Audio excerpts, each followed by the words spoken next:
असरदार तरीके पेट साफ रखने के पूरी जानकारी के लिए वीडियो को पूरा जरूर देखना।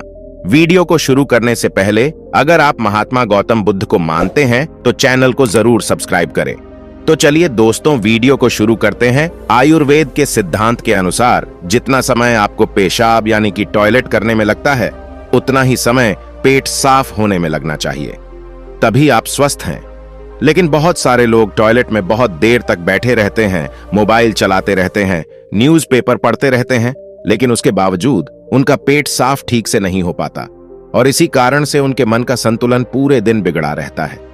बेचैनी, घबराहट, किसी काम में मन न लगना, ये सब ठीक से पेट साफ न होने की वजह से ही होता है। जब भी आप अपनी किसी भी बीमारी का इलाज आयुर्वेदिक पद्धति के अनुसार करवाते हैं तो सबसे पहले आपके पेट की सफाई की जाती है। यह अपने आप में पूरा इलाज नहीं है, लेकिन यह शरीर के सुधार के लिए बुनियादी वातावरण पैदा करता है। कोई भी दवा तभी ठीक प्रकार से काम करेगी जब आपका पेट साफ होगा, और ना तो आप कितनी भी दवाइयां ले, कितना भी इलाज कराएं, कोई फर्क नहीं पड़ने वाला। शरीर हमें संकेत भेजता रहता है कि हमारा पेट साफ ठीक से नहीं हो पा रहा है, जैसे कि पसीने में से दुर्गंध या मुंह में से दुर्गंध।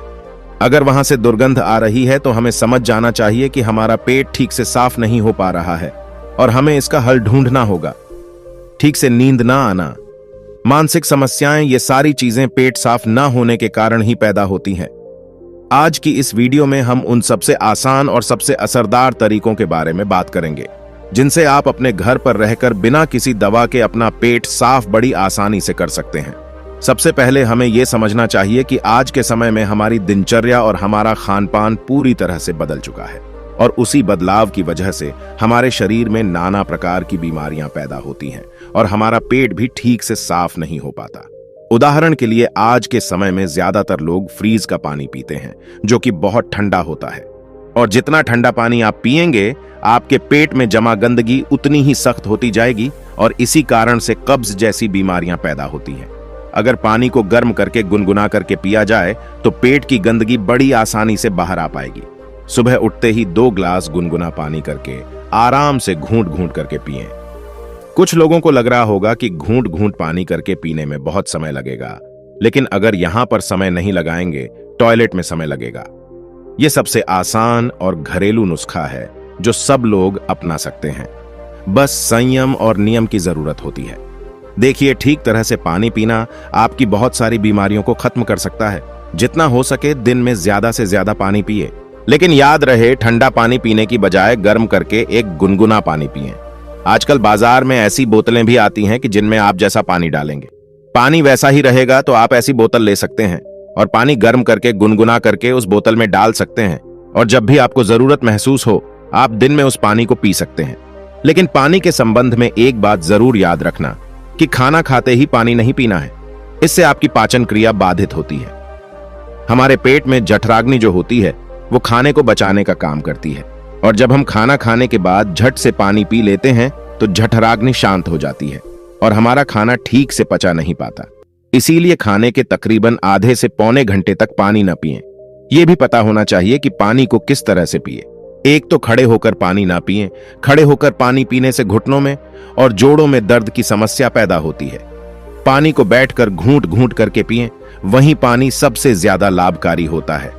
दूसरा तरीका या कहीं की दिनचर्या है कि खाना खाने के बीच में कम से कम 5 घंटे का अंतर होना चाहिए, जिससे कि जो खाना आपने खाया है वो ठीक से हजम हो सके, उसका पाचन ठीक से हो सके। जब हमारा शरीर पाचन की क्रिया कर रहा होता है तब शरीर के बाकी क्रियाएं धीमी रफ्तार पर चलने लगती हैं। कोशिकाओं के स्तर पर शुद्धिकरण धीमी रफ्तार पर चलने लगता है और इस कारण शरीर अपनी गंदगी खुद साफ नहीं कर पाता। लेकिन या कहीं की दिनचर्या है कि खाना खाने के बीच में कम से कम 5 घंटे का अंतर होना चाहिए, जिससे कि जो खाना आपने खाया है वो ठीक से हजम हो सके, उसका पाचन ठीक से हो सके। जब हमारा शरीर पाचन की क्रिया कर रहा होता है तब शरीर के बाकी क्रियाएं धीमी रफ्तार पर चलने लगती हैं। कोशिकाओं के स्तर पर शुद्धिकरण धीमी रफ्तार पर चलने लगता है और इस कारण शरीर अपनी गंदगी खुद साफ नहीं कर पाता। लेकिन अगर आप खाने के बीच में कम से कम 5 घंटे का अंतराल देते हैं तो इससे आपके शरीर को पर्याप्त समय मिलता है कि उसकी कोशिकाएं खुद अपनी गंदगी, अपने शरीर की गंदगी साफ कर सके। पश्चिमी भाषा में हम इसे इंटरमिटेंट फास्टिंग भी बोलते हैं, लेकिन इंटरमिटेंट फास्टिंग में ज्यादा समय तक भूखा रहना पड़ता है। उसको हम उपवास भी बोल सकते हैं। देखिए, तीसरा असरदार तरीका अपने पेट को साफ करने का समझने के लिए हमें यह समझना होगा कि जो लार होती है वही हमारे खाने को पचाने का काम करती है। जितनी ज्यादा मात्रा में लार पैदा होगी उतनी ही आसानी से खाना बच जाएगा। कुछ लोगों का मुंह हमेशा सूखा सूखा रहता है, उसमें लाभ पैदा नहीं होती, इसीलिए उनका खाना ठीक से हजम नहीं हो पाता। इसके लिए जरूरी है कि हमारा शरीर सही मात्रा में लाल पैदा करे। उसके लिए हमें ज्यादा से ज्यादा सलाद खाना चाहिए। सलाद खाने से लाभ पैदा होती है, फाइबर होते हैं उसमें, जिससे हमारा खाना आसानी से हजम हो जाता है। इसके अलावा खाना खाने के बाद कुछ मीठा खाया जा सकता है। जिन लोगों को शुगर या डायबिटीज नहीं है वे आसानी से मीठा खा सकते हैं, और वो मीठा खाने के कारण उनके शरीर में लाल पैदा होने लगती है, जिससे कि पाचन क्रिया आसान हो जाती है। अगर आप सलाद को खाना खाने से पहले खाते हैं तो वो ज्यादा लाभकारी होता है। उससे आपकी भूख बढ़ती है और आपके शरीर में लाल पैदा होनी शुरू हो जाती है। चौथा तरीका है अपनी आहार नली को साफ रखना। उसको हम कैसे साफ रख सकते हैं? देखिए, आहार नली में से ही खाना हमारे पेट में जाता है। अगर आहार नली ठीक से साफ नहीं होगी तो हमारे खाने के साथ ऐसे कीटाणु हमारे पेट में पहुंचेंगे जो हमारे शरीर को नाना प्रकार से नुकसान पहुंचाएंगे। इसलिए जरूरी हो जाता है कि जो आहार नली है उसमें जो कीटाणु है उनके ठीक से सफाई हो जाए। और इसके लिए सबसे ज्यादा लाभकारी होता है नीम। एक ऐसा दिव्य पेड़ है जो भारत में बड़ी आसानी के साथ उपलब्ध हो जाता है। हर जगह मिल जाता है। नीम की पत्तियों को और हल्दी को पीसकर एक छोटी सी गोली बन जाती है। कुछ दिनों तक सुबह उठकर उस गोली को पानी के साथ सीधा गटक लिया जाए, जिससे कि आपकी आहार नली पूरी तरह से साफ हो जाए। हमेशा नहीं करना है, ये सिर्फ 7 दिनों तक करें। 7 दिनों में आपकी आहार नली पूरी तरह से साफ हो जाएगी। हर 3 महीने में इसको दोहराते रहें, जिससे कि आपकी आहार नली समय समय पर साफ होती रही और आपके पेट में ऐसे कीटाणु कभी ना पहुंच पाए जो आपकी पाचन क्रिया को बाधित करते हैं। अगला तरीका उन लोगों के लिए है जिन्हें ज्यादातर समय कब्ज की समस्या रहती है। जिन लोगों को लंबे समय से कब्ज की समस्या है वो के तेल का इस्तेमाल करें। रात में सोने से पहले एक ग्लास दूध के अंदर आधा चम्मच गुनगुना अरंडी का तेल मिलाकर पिएं।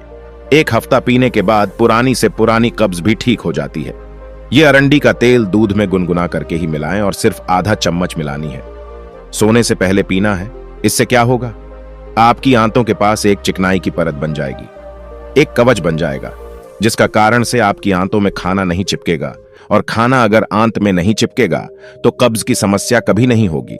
देसी अरंडी का तेल ले। पैकिंग में जो तेल आता है जो अंग्रेजी होता है वो उतना लाभकारी नहीं होता है। किसी भी पंसारी से खुले पीपे में से तेल ले। एक तो वो सस्ता भी होगा और दूसरा वो लाभकारी भी ज्यादा होगा। इसके अलावा सोने से पहले तिरुमला का भी सेवन किया जा सकता है। रीठा, बहेड़ा और आंवला ये 3 किसी जादुई फल हैं जिनसे मिलकर त्रिपुला बनता है। इन तीनों की अलग अलग खूबियां हैं, लेकिन अगर ये तीनों एक साथ मिला दिया जाए तो इनकी दिव्यता, इनके गुण और भी ज्यादा बढ़ जाते हैं। रात को सोने से पहले गुनगुने पानी के साथ आधा चम्मच त्रिफला का सेवन किया जाए। शरीर की सारी गंदगी बड़ी आसानी से साफ हो जाएगी। कोई प्रयास नहीं करना पड़ेगा, कोई जोर जबरदस्ती करने की आवश्यकता ही नहीं रहेगी। तो ये कुछ आसान से घरेलू उपाय थे जिनको अपनाकर कोई भी अपने शरीर को स्वस्थ रख सकता है, अपने पेट की ठीक से सफाई कर सकता है। कोई दवाइयां लेने की जरूरत नहीं है, किसी डॉक्टर के पास जाने की कोई आवश्यकता नहीं है। ऐसी वीडियो बनाने का सिर्फ एकमात्र मकसद है कि इंसान अपना इलाज खुद करना सीखें। पश्चिमी दवाएं, अंग्रेजी दवाएं एक तो काम बहुत कम करती हैं और काम कर भी जाती है तो वो शरीर में दूसरे नुकसान पहुंचाती हैं जिनका हमें पता ही नहीं होता।